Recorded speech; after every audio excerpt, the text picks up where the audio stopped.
Photographie, rapport d'ingénierie, relevé de fondation, pas des théories, pas des spéculations, pas du folklore. Des preuves. Quand j'ai commencé à étudier la construction des ponts français, je ne cherchais pas une civilisation perdue. Je recherchais les coefficients de dilatation thermique dans la maçonnerie du 19e siècle. Des trucs techniques ennuyeux. Mais j'ai trouvé le relevé du corps des ponts et chaussées de 1847. 200 ponts à travers la France. Des structures majeures, enjambant des rivières de 40 à 80 mètres de large. Et la colonne profondeur des fondations, vide. Pas peu profond, pas minimal, vide. Ce ne sont pas des passerelles, pas des arches décoratives, pas des ornements de jardin, c'est de l'infrastructure majeure. Les supports du pont du Gard, le pont Valentré à Cahors, le pont Saint-Bénézet à Avignon, supportant le trafic depuis des siècles, certains depuis un millénaire. Pas de fondation, des arches de pierre de 12 mètres reposant directement sur le lit de la rivière, des blocs de 40 tonnes, précision submillimétrique, zéro affaissement en 800 ans. Impossible pour l'ingénierie moderne, impossible pour les Romains. Pourtant ils tiennent debout. Cahors, Avignon, Pont du Gard, Langogne,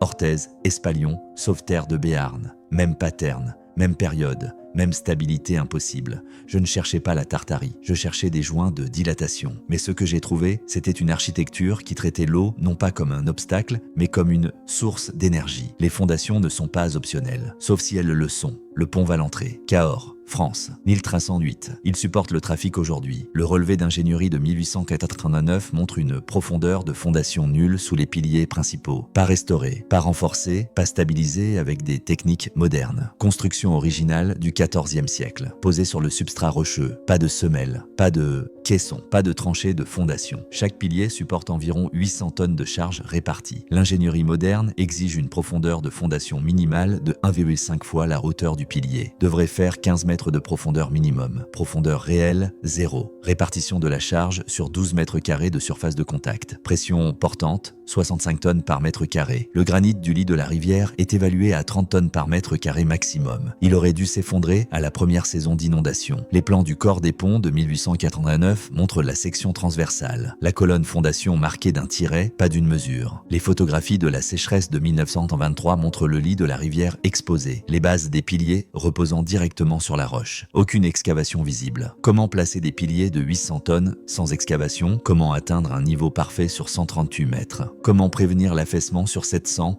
ans? Comment calculer la répartition de la charge sans analyse moderne des contraintes? À moins que les bâtisseurs ne comprenaient des principes que nous avons seulement récemment redécouverts. Les registres de construction pour le pont Valentré existent de 1308 à 1368. Ils détaillent les coûts les coûts de main-d'œuvre, les quantités de pierres, l'échafaudage en bois. Coûts d'excavation des fondations, pas mentionnés. Pierres de fondation, pas listées. Construction de caissons, absente. Comme si la partie la plus coûteuse, la plus dangereuse, la plus chronophage de la construction d'un pont n'avait simplement jamais eu lieu. Répartition de charges basée sur l'eau, structure conçue pour s'harmoniser avec la pression hydraulique, pas pour y résister. Le pont comme structure résonante, pas masse statique. Et le pont Valentré n'est pas unique, pas rare, pas exceptionnel. C'est le pattern. Cahors n'était que le début. Le pattern se répète partout. 47 ponts dans le sud de la France seulement, tous construits entre 1200 et 1400, tous sans fondation mesurable. Voici ce que j'ai trouvé. Pont Saint-Bénézet, Avignon, pas de fondation. Le relevé du 15e siècle confirme. Ponte Vecchio, Florence, pas de fondation. Rapport d'inspection de 1869. Pont Charles,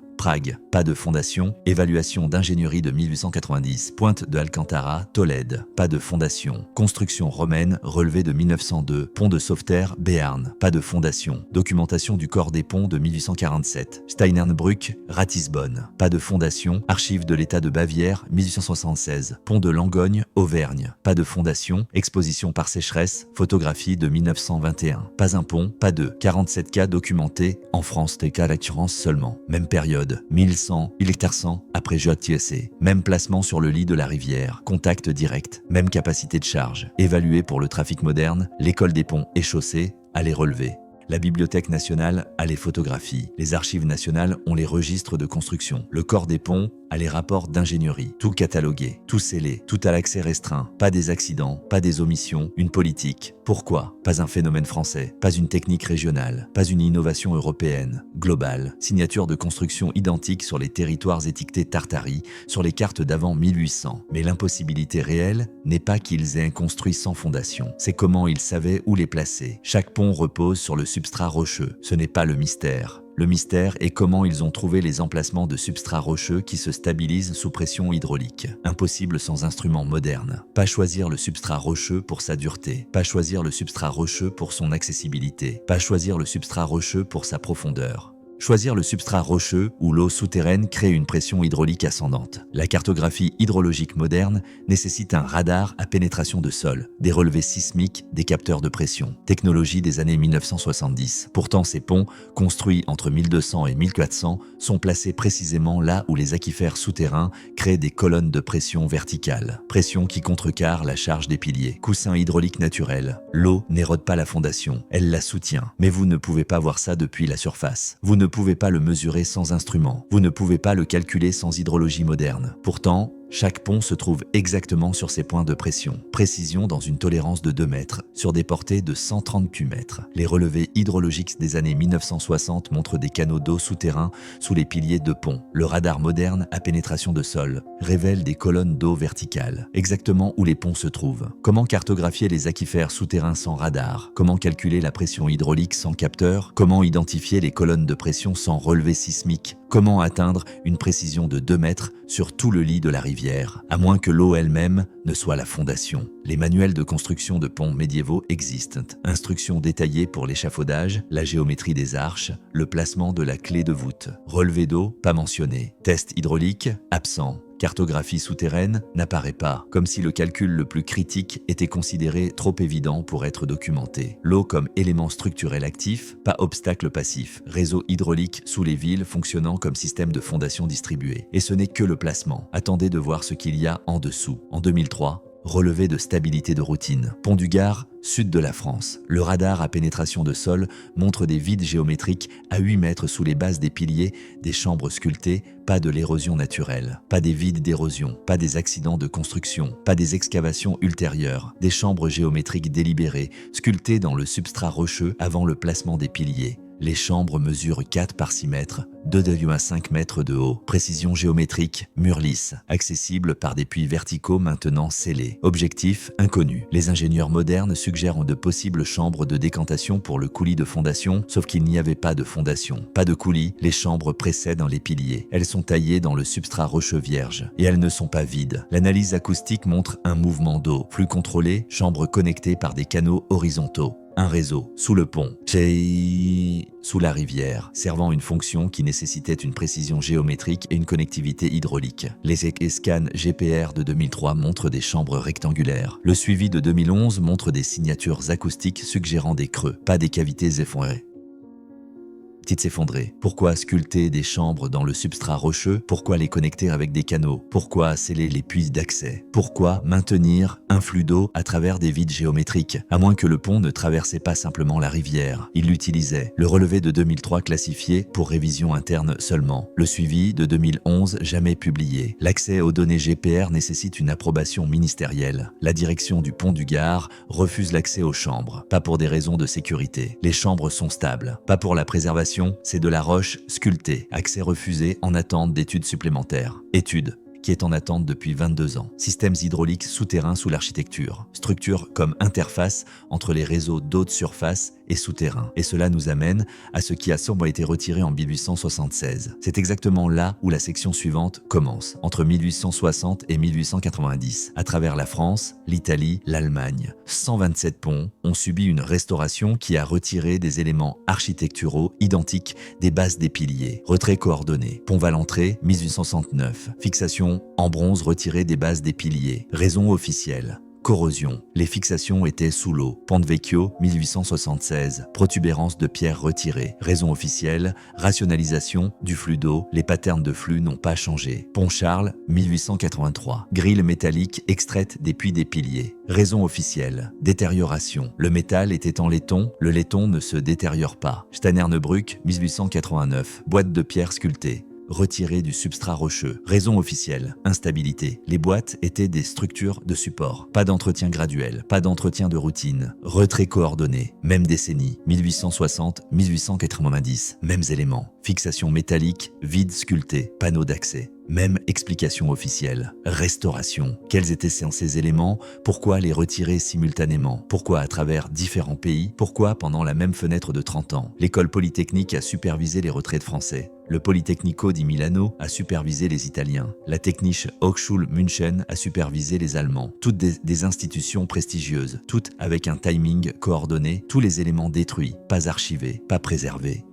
Pas étudiés, pas documentés, retirés, détruits, oubliés. Pas de la détérioration, pas des besoins d'entretien, pas des améliorations structurelles, effacement, retrait d'éléments fonctionnels qui connectaient les ponts aux systèmes hydrauliques souterrains. Mais les photographies d'avant les retraits existent toujours. Et elles montrent quelque chose de remarquable. Les photographies ne mentent pas. 1867, pont du Gard. L'imprimé à l'albumine montre des fixations en bronze à la ligne d'eau du pilier, forme géométrique, pas ornementale, avec des canaux visibles, pas des médaillons décoratifs, pas des renforts structurels, pas des anodes sacrificielles. Fixation géométrique avec des canaux d'eau. Les fixations mesurent 40 cm de diamètre. Construction en bronze, positionnée exactement au niveau d'eau moyen, pas au niveau des hautes eaux, pas au niveau des basses eaux, niveau annuel moyen. Placement précis. Chaque fixation a 3 canaux, un pointant vers l'amont, un vers l'aval, un verticalement dans le pilier. Les canaux ne sont pas des trous de drainage, ils sont trop petits, trop précisément angulés. L'analyse moderne de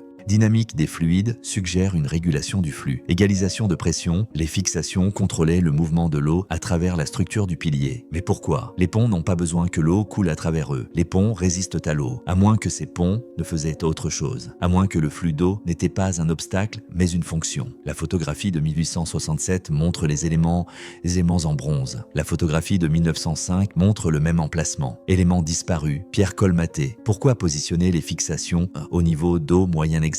Pourquoi angler les canaux selon des vecteurs spécifiques? Pourquoi intégrer des chemins de flux à travers des piliers solides? Pourquoi retirer toute preuve dans les années 1870, à moins que les ponts ne généraient en quelque chose? Les photographies d'avant, retrait, existent dans les archives. Bibliothèque nationale, 23 images. Archives nationales, 47 images. Tout catalogué, tout restreint. Les chercheurs peuvent demander l'accès. Les demandes prennent 18 à 24 mois, puis refusées, pas pour la préservation. Ce sont des imprimés stables à l'albumine, pas pour les droits d'auteur. Ils ont plus de 150 ans. Accès refusé à la discrétion du conservateur. Discrétion qui refuse toujours. Architecture comme système énergétique. Le flux d'eau créant des différentiels de pression, une résonance acoustique ou des effets électromagnétiques. Et puis j'ai trouvé les mesures acoustiques. Son, fréquence mesurable. Pas une métaphore, physique. L'étude acoustique de 2015 a détecté une onde stationnaire de 7,83 Hz sous le pont Valentré quand le débit de la rivière atteint 340 mètres cubes par seconde. Pas une vibration aléatoire, pas une oscillation structurelle, pas des harmoniques de vent. 7,83 Hz précis, la fréquence de résonance de la Terre. Générer des ondes stationnaires nécessite une précision géométrique dans les chambres.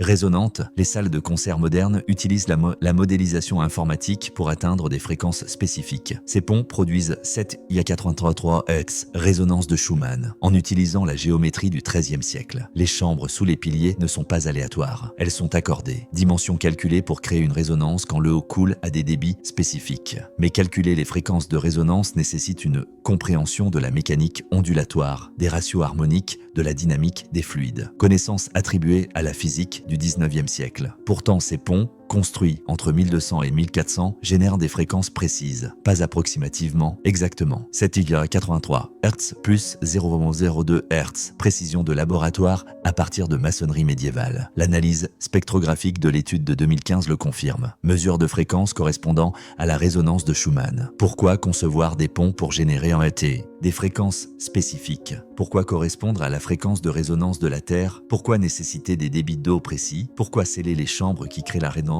mais qui crée la résonance? À moins que la génération acoustique ne soit la fonction principale. L'étude acoustique de 2015 publiée par l'Université de Toulouse. Publiée une fois, jamais répliquée. Le chercheur principal a demandé un financement pour une étude élargie. Refusé. Il a postulé auprès de 3 institutions. Toutes ont refusé.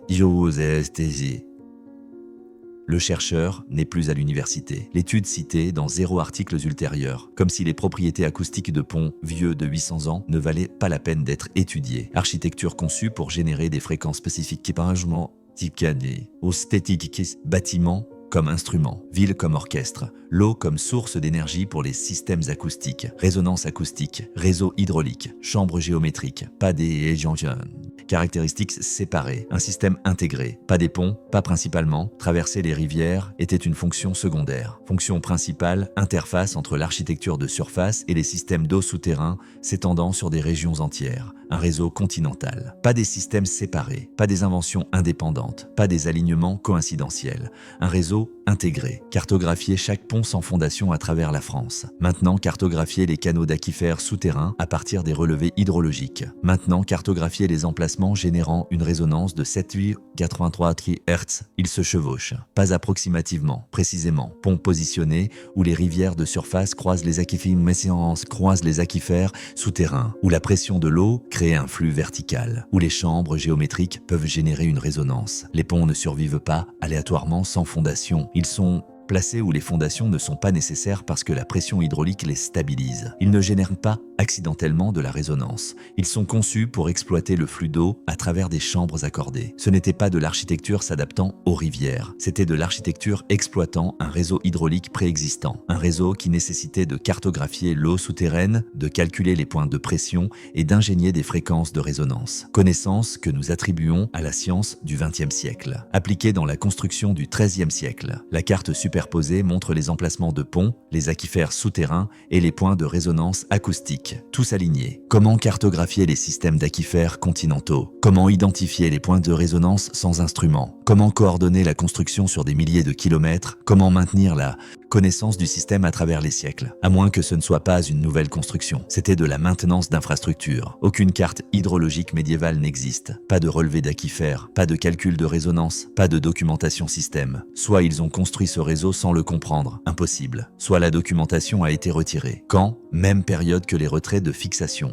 1860-1890. Mêmes institutions, même timing coordonné. C'est de l'infrastructure tartarienne, pas française, pas romaine, technologie héritée d'une civilisation qui traitait l'eau, le son et la géométrie comme un système intégré. Et cela nous amène aux cartes qui montrent où ce système s'étendait. C'est exactement là où la section suivante commence. Carte, cartographie européenne officielle, pas des sources marginales. La carte de Tartarie de 1754, publiée par la Société royale de géographie française, montre la Tartarie s'étendant de la mer Noire au Pacifique. Cartographie officielle, carte de Tartarie de 1754, Société royale de géographie française. Tartarie, étiquetée, carte de l'Asie de 1762 par l'Académie royale des sciences. Tartarie étiquetée, carte de Tartarie de 1770 par Thomas Kitchin, Londres. Cartographie coloniale officielle, Atlas de Pinkerton de 1806. Tartarie toujours étiquetée à travers l'Asie centrale. Relevé européen des années 1820. La Tartarie commence à disparaître. Cartographie des années 1850. Tartarie disparue, les mêmes territoires maintenant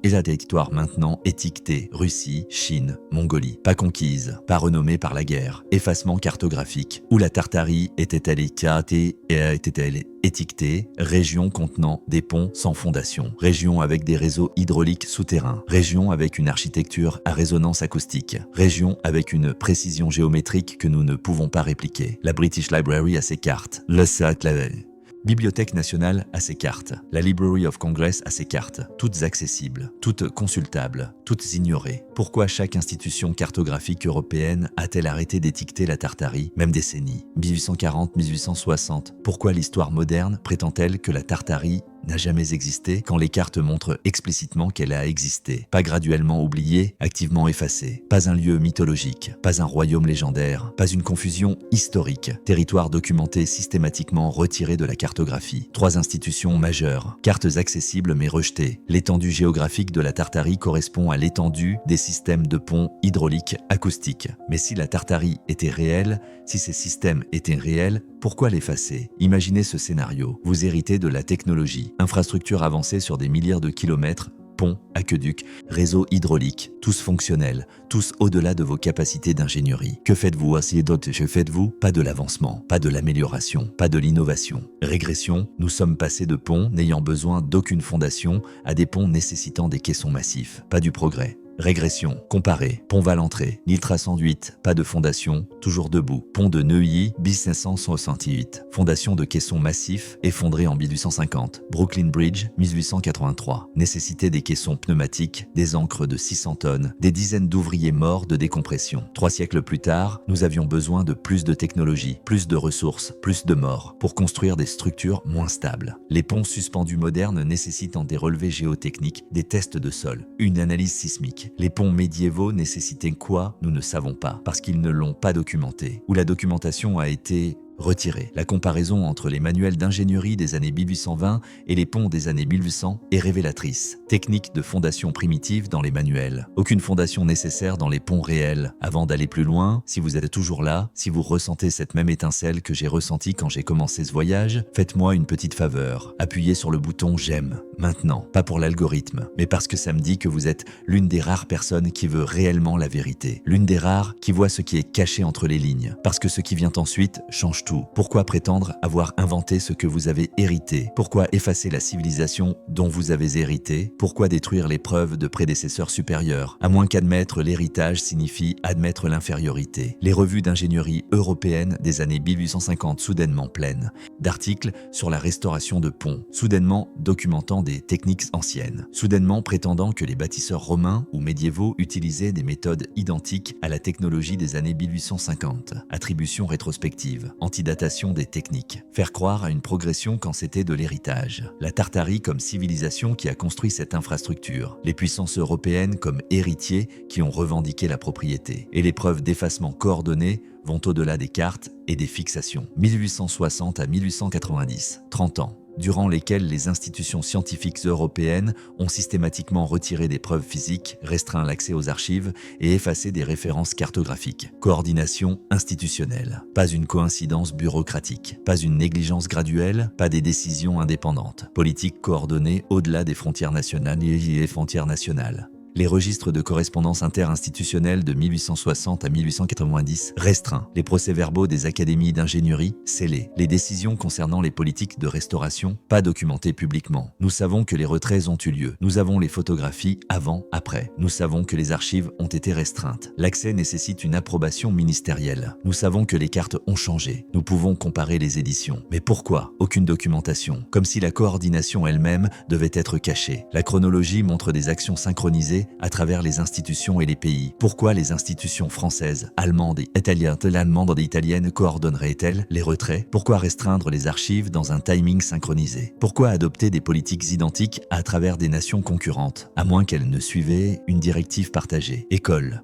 Polytechnique, France, Politecnico di Milano, Italie, Technische Hochschule München, Allemagne, Académie impériale des sciences, Russie, Royal Society, Grande-Bretagne. Toutes coordonnant, toutes restreignant, toutes effaçant, même période, même cible. Reconnaissance institutionnelle qu'admettre les origines tartariennes saperait les revendications européennes de suprématie technologique. Mais certaines preuves ont survécu, scellées dans les archives, enterrées sous les rivières, attendant, relevées par radar à pénétration de sol, évaluation d'infrastructures de routine, révèle 23 chambres scellées sous le complexe du pont du Gard. Chambres accessibles via des puits maintenant remplis de béton, pas des cavités effondrées, pas de l'érosion naturelle, pas des débris de construction, chambres scellées délibérées avec du béton coulé après 1950. Les chambres ne sont pas des vides aléatoires, ce sont des espaces géométriques sculptés, rectangulaires, circulaires, octogonaux, connectés par des canaux horizontaux. Certaines contiennent des signatures métalliques sur le GPR, des objets toujours à l'intérieur. Quels objets? Inconnus. Chambres scellées, puits d'accès remplis de béton armé. Quand ont-elles été scellées? Les archives montrent des travaux de stabilisation en 1962. Pourquoi sceller des chambres stables? Pourquoi remplir des puits d'accès? Pourquoi utiliser du béton armé? Scellement permanent, pas de la préservation. Inaccessibilité permanente. Les scans GPR de 2019 montrent des vides géométriques. Photographie de puits remplis de béton. Qu'y a-t-il dans les chambres scellées? Pourquoi les rendre définitivement inaccessibles? Pourquoi en 1962,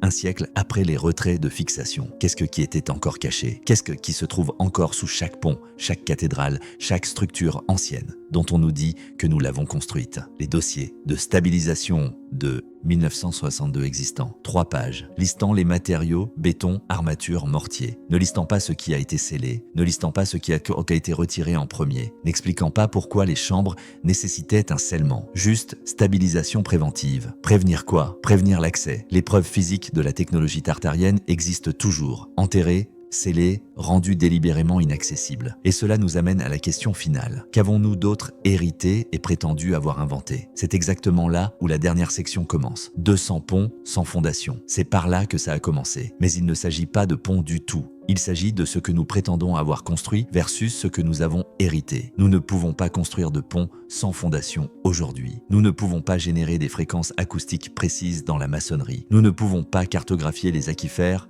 souterrain sans instruments. Nous ne pouvons pas atteindre une précision submillimétrique sur des kilomètres. Pourtant, ces structures existent, construites soi-disant par des civilisations avec des outils à main, sans calcul, sans physique moderne. Soit elles étaient bien plus avancées que nous l'admettons, soit elles ne les ont pas construites du tout. Elles les ont héritées, comme nous. L'écran divisé compare l'infrastructure tartarienne avec les équivalents modernes nécessitant une technologie avancée. Pont, aqueduc, cathédrale. Pas ce qu'ils ont construit, pas ce qu'ils ont inventé, pas ce qu'ils ont réalisé, ce qu'ils ont hérité, ce que nous avons hérité, ce que nous avons revendiqué. Qu'avons-nous d'autre hérité et appelé invention? Les chemins de fer suivant les routes commerciales tartariennes, les cathédrales avec des propriétés acoustiques que nous ne pouvons pas répliquer, les systèmes de canaux cartographiant les réseaux d'eau, souterrains, les villes construites sur des grilles géométriques alignées au champ magnétique terrestre. Combien de réalisations européennes étaient de l'héritage européen? Pourquoi retirer les fixations de ponts dans les années 1870? Pourquoi sceller les chambres en 1962? Pourquoi restreindre les archives contenant des photographies d'avant 1800? Pourquoi effacer la Tartarie des cartes?